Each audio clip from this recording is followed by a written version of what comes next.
piensan muchas personas que mis papás son médicos, o que vengo de una familia que estudió. Mis papás son comerciantes. Ok. Ellos venden hamburguesas en un pueblo de Puebla. Esto nunca lo he contado, pero lo voy a contar. No por pena, sino porque nunca me ha gustado hacerme la víctima. Pero mis papás no estudiaron, se quedaron en la secundaria. Tengo otros 2 hermanos. Somos de un pueblo que se llama San Martín Texmelucan. Okay. Está a 15, 20 minutos de Puebla. Soy el hijo mayor. Me permitieron o me dieron la oportunidad de estudiar. Acabé la universidad, después hice la especialidad. Y lo comparto porque muchos creen que mis papás son médicos o que son personas acaudaladas y que todo esto que me está sucediendo a lo mejor viene desde una facilidad económica. Y les digo que no. ¿Y esto por qué lo saco? Justo porque en mi familia no hubo televisión por cable. Entonces yo veía, todo lo que veía era Canal 5, Canal 2. Entonces cuando hay otros médicos que de pronto dicen, no, pues vamos a reaccionar a Grey's Anatomy, yo la veía, o yo veía Doctor House.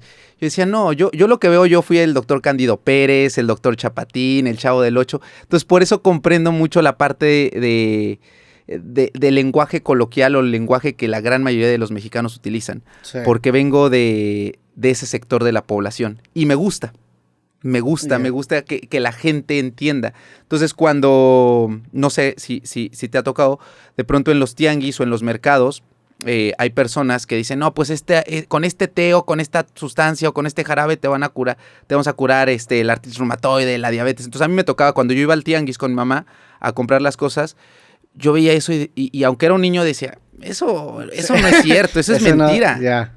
Entonces, traspolándolo a la realidad de hoy, pasa lo mismo. Cuando de pronto salen ciertos personajes anunciando su proteína o diciendo, si tomas este suplemento va a ser como, eso es falso. Sí. Entonces, lo ideal es que la gente entienda que no nada más hablarle a cierto sector de la población sobre la medicina. Yo quiero que le entienda todo. La señora que le gusta Pedrito Sola, Daniel Bisoño, Galilea Montijo, ese es mi objetivo. ¿Qué tanto te topas estos productos mágicos que venden? Pasa mucho en general en el internet que hay mucha gente que tiene mucha forma y poco fondo, ¿no? Que aborda ciertos temas a veces sin el fondo, que incluso creo que yo he pecado y muchos de los que hacemos contenido hemos pecado porque de repente te encuentras hablando de cierto tema que si no dices que no eres un experto, la gente lo puede interpretar que sí, pero para ti como médico, ¿qué tan común es toparte con este tipo de temas? ¿Y qué tan especializado tienes que ser en cierta materia para darte cuenta? Porque tú eres, tu especialidad, ¿qué es? Es médico especialista en medicina interna, ¿no? Así es, soy internista. Muchos se preguntan qué es medicina interna. Medicina interna es la especialidad que ve los adultos. En términos generales, para quien no tenga nada que ver con la medicina, cuando uno acaba los 7 años o los 6 años de la carrera, hace un examen para hacer la especialidad. Que es un examen durísimo, el ENARM. El ENARM, ¿no? O sea, así es. Lo sé porque perdón que te interrumpa, pero saqué un libro hace como 5 años que se llama México Lindo y Querido Diario. Y el libro son entradas de diarios de 100 personas distintas, 50 personas distintas. Y una entrada era sobre un estudiante de medicina que estaba presentando el ENARM y necesitas cierto nivel creo que quería ser cirujana de no sé qué, para poder calificar en ese pool. Y no pasó. Y es un examen durísimo en donde si no te quedas en médico general, ¿no? Sí. Y que ese es otro punto, también es otro de los temas de misterio que ahorita lo podemos abordar, pero se hace el ENARM, en términos sencillos lo hacen 100,000 médicos y se quedan menos de 10,000, 8,000. A lo mejor de un año para acá o de 2 años con la pandemia ya aumentó un poco más el número de plazas, pero antes era 1 de cada 10 los que se quedaban, ¿no? En plazas de cualquier especialidad. De cualquier especialidad, o sea... el 10%, no mames. Y luego si no pase año lo vuelves a intentar. Lo puedes volver a intentar. Pero cuesta, obviamente. Cuesta 3,000 pesos. Yo me quedé hace 8 años cuando lo presenté, 8 o 9 años que lo presenté. 3,000 pesos, ahorita no sé cuánto cueste. Pero bueno, te cuento que medicina interna... a grandes rasgos hay 5 especialidades, ¿no? 4. Pediatría, ginecología, cirugía y medicina interna. Ginecología ve a las mujeres y embarazadas, pediatría a los niños, cirugía todo lo que tenga que operar y medicina interna todo lo demás. Obviamente de aquí se derivan todas las demás especialidades. Por ejemplo, en pediatría hay pediatras especialistas en gastroenterología, que es el tubo digestivo. Pediatras especialistas en alergias, que son los alergólogos pediatras. Dentro de cirugía hay subespecialidades, por ejemplo, el cirujano que opera del corazón, cirujano cardiotorácico, o el cirujano que hace cirugías de cerebro, el neurocirujano. Obviamente para ser neurocirujano primero tuviste que hacer cirugía, o para ser cirujano plástico haces primero cirugía y después cirugía plástica. Por ejemplo, de cirugía son 4 años para la especialidad y 3 de cirugía plástica. O sea, son 7 años de medicina, 4 de la especialidad son 11 y 3 de la subespecialidad son 14.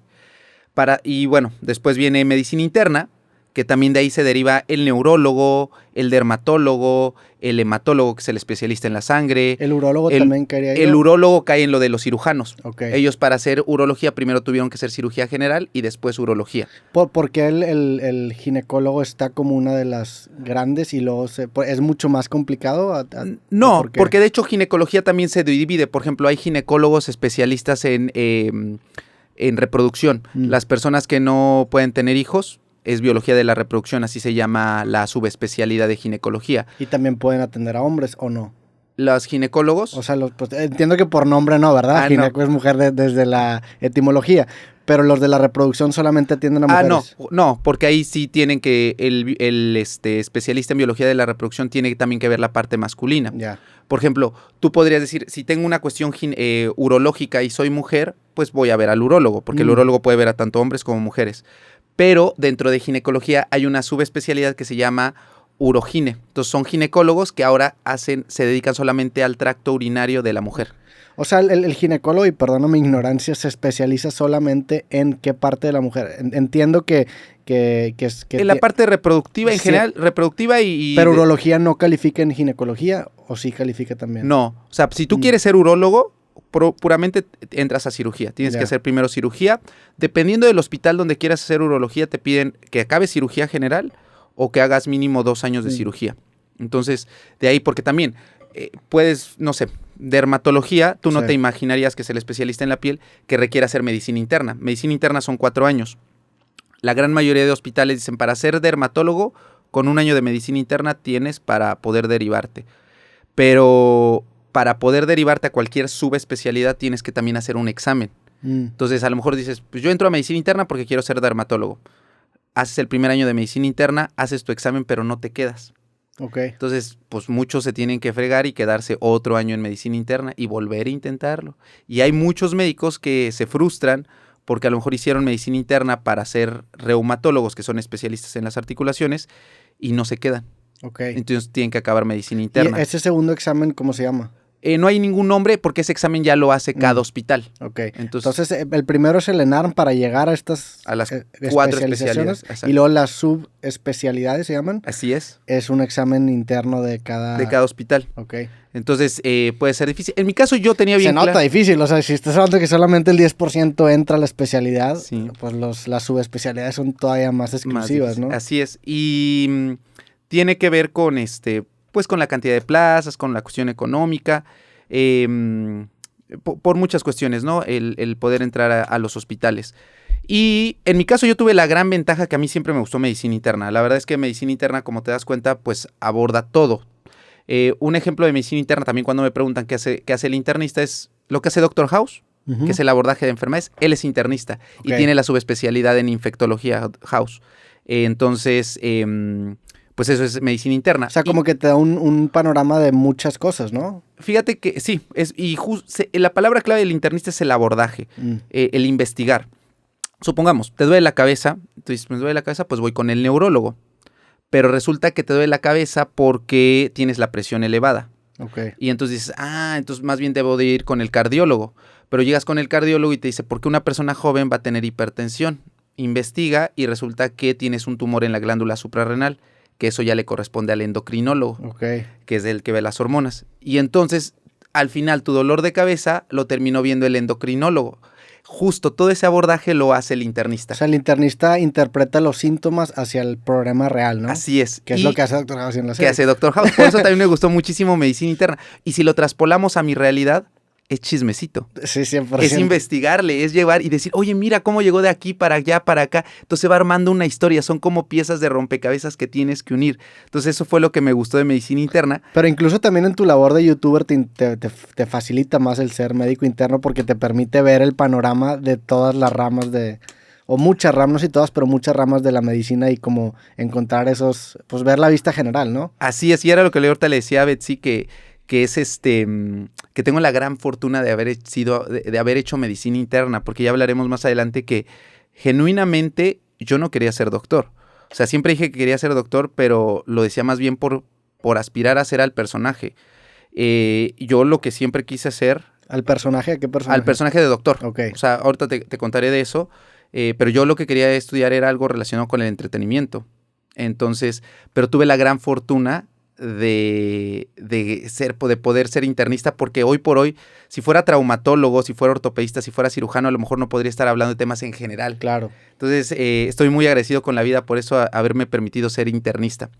Pero bueno, te comentaba que otra forma en la que yo les explico cómo es que soy internista es uno lo de House, otro lo del abordaje de las enfermedades y otro es, supongamos, tienes a tu abuelita y tiene diabetes. La diabetes es un problema hormonal del páncreas, entonces lo tendría que ver el endocrinólogo, pero también tiene hipertensión, entonces lo tendría que ver el cardiólogo, pero le acaba de dar una neumonía, entonces lo tendrías que llevar con el neumólogo.